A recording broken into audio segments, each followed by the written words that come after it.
Yo, what's good, kings and queens? It's your boy Don, and I'm back for another reaction video today. If you're new to the channel, please hit that subscribe button, hit that notification bell, and hit all so you know every time I post, you heard. If you're not new to the channel, go down below, hit that like button. You already know what to do. Put your social medias. If you get pinned, you win, you heard. Thank y'all for popping out to the videos. Thank y'all for showing love, you heard.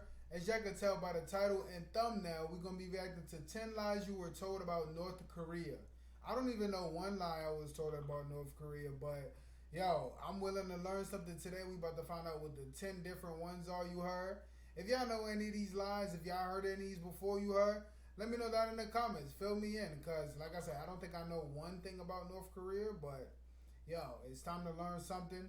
Yo, don't spread these lies, you heard. They not true. So let's get into it. If y'all know anything about it, any lies, then let me know in the comments. Let me know if they lying, you heard.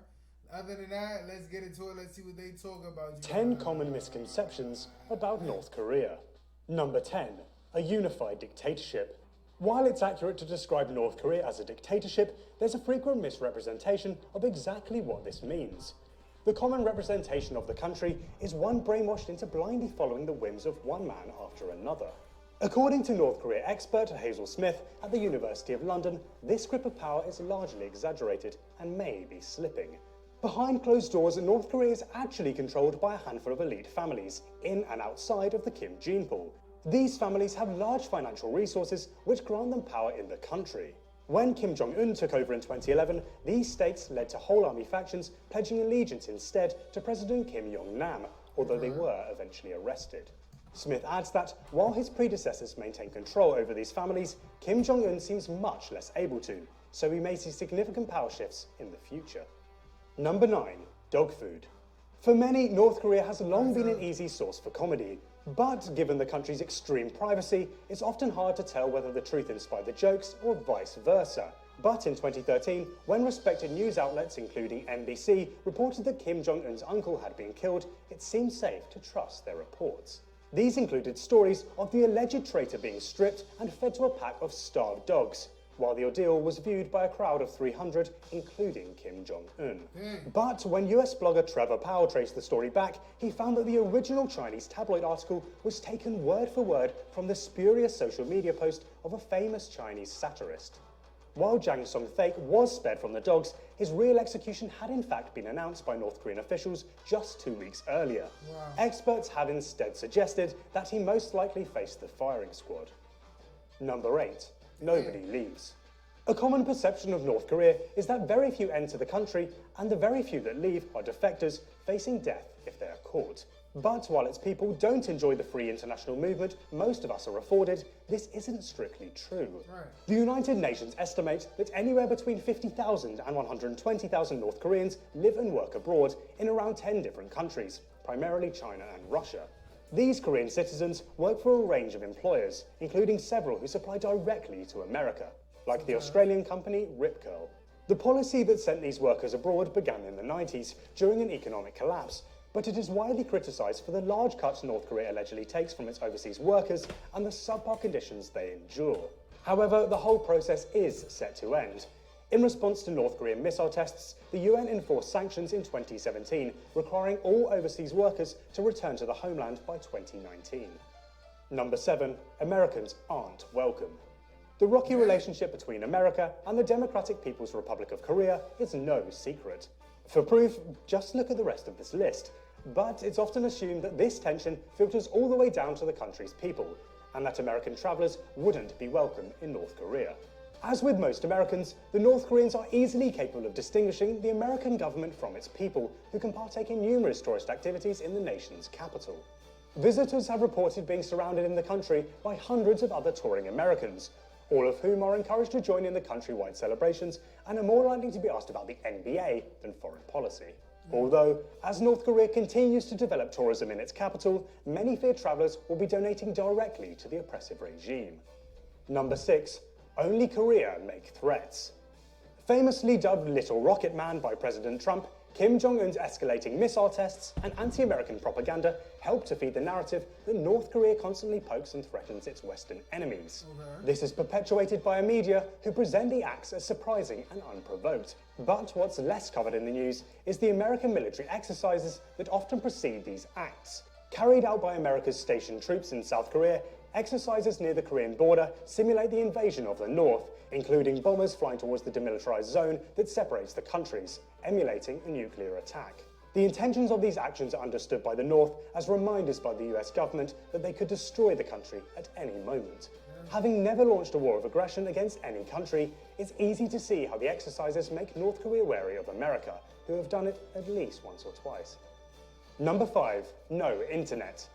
The majority of North Koreans live without access to the world and information outside of their borders, but this is often mistaken as proof that the nation has nothing resembling our internet. Citizens instead connect to the nation's intranet and contact one another on their cell phones, designed for internal communication within the country. Opened in 2000, Kwamyong is North Korea's free public intranet and features around 170 sites, including shopping, news, and even a social network. The country isn't bereft of information either. The knowledge sector in Pyongyang houses North Korea's largest e-library, where students and other citizens can access a collection of academic studies. All of this is obviously heavily filtered by the government, but the country does also have unfiltered internet access.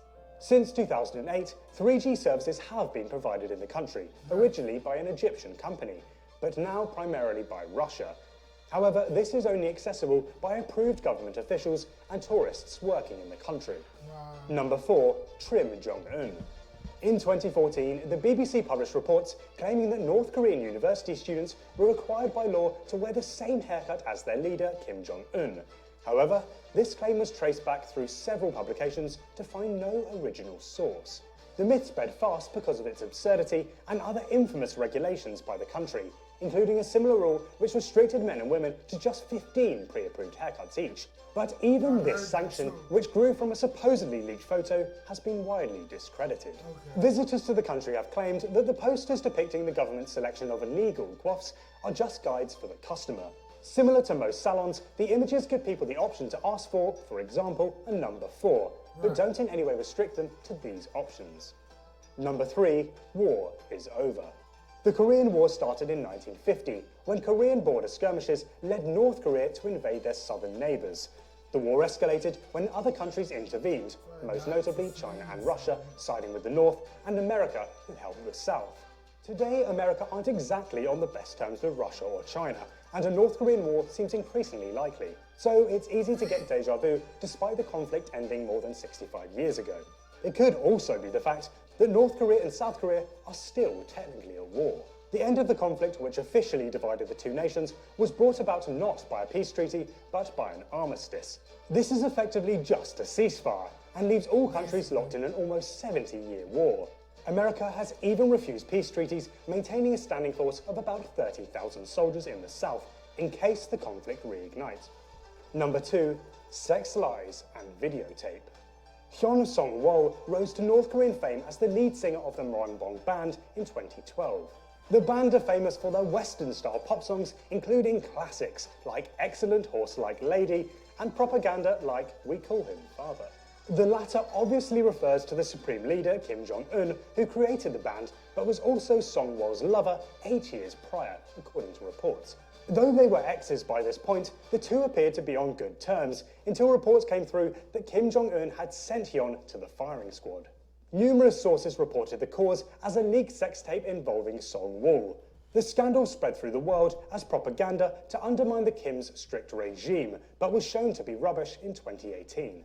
Not only was there no evidence of the said tape, but Sung-woo was actually appointed as a chief negotiator for North Korea at the 2018 Winter Olympics, very much alive. Number 1. World domination. As North Korea continue missile testing and developing nuclear weapons, it's easy to believe commentary claiming that Kim Jong-un is a madman set on global destruction. But while the Kim family have a legacy of cruelty, to call them mad or irrational is in danger of misunderstanding their political motivations. North Korea signed the Nuclear Non-Proliferation Treaty in 1985, promoting nuclear disarmament. It wasn't until 2003 that they withdrew, a year after George Bush described North Korea, Iran and Iraq as an axis of evil. The same year, America invaded one of the other evil nations, Iraq, to intervene politically. This supports the theory of most political commentators that North Korea's weapons development exists not for world domination, but to deter against intervention into their regime. The Kim dynasty's primary goal has always been maintaining authoritarian control over their people. So while the country's dictatorship does need to be stopped, it's important not to mischaracterize the reasoning behind it. So that was 10 common misconceptions about North Korea. How many did you already know? Yo, if y'all enjoyed this video, let me know down in the comments. What was your favorite part? How many did y'all know? How many did y'all not know? I didn't know any of these you heard. I heard the haircut thing before, but other than that, I haven't heard about anything else dealing with South Korea. Thank y'all for popping out to the video. Please follow all my social media. Everything is up top. Just shot another video before this one. About to go shoot another one right now. If y'all want to see me do something similar to this, let me know. I got y'all, you heard. Thank y'all for popping out. If y'all want me to react to this one, let me know. This one look crazy, you heard. I'm not even going to lie. Without further ado, I will see y'all in the next video, you heard.